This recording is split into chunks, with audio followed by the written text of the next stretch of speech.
નમસ્કાર, હું Hina ABC news ગુજરાતમાં આપનું સ્વાગત કરું છું. જોઈએ સમાચાર વિસ્તારથી.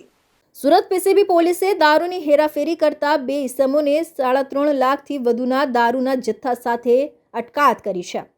પીસીબી પોલીસ પાસેથી મળતી વિગત મુજબ ઇન્ચાર્જ પોલીસ કમિશનર દ્વારા શહેરમાં દારૂ જુગારની ગેરકાયદેસર પ્રવૃત્તિઓ નાબૂદ કરવા સૂચના આપવામાં આવી છે.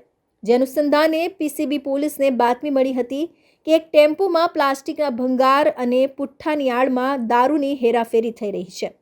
આ ટેમ્પો ગુજરાત રાજ્ય બહારથી આવી રહ્યો છે અને કામરેજથી વરાછા તરફ જવાનો છે, જેથી પોલીસે વરાછા વૈશાલી 3 રસ્તા પાસે વોચ ગોઠવી ટેમ્પો ઝડપી પાડ્યો હતો, જેમાંથી પોલીસે 2 ઇસમોની અટકાયત કરી છે.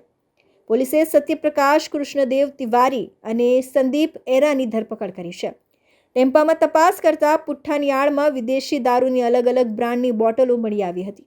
પોલીસે 2340ના દારૂની બોટલો, પ્લાસ્ટિકનો ભંગાર, પુઠ્ઠા અને દારૂનો જથ્થો મળી 14.42 લાખથી વધુનો મુદ્દામાલ કબજે કર્યો છે.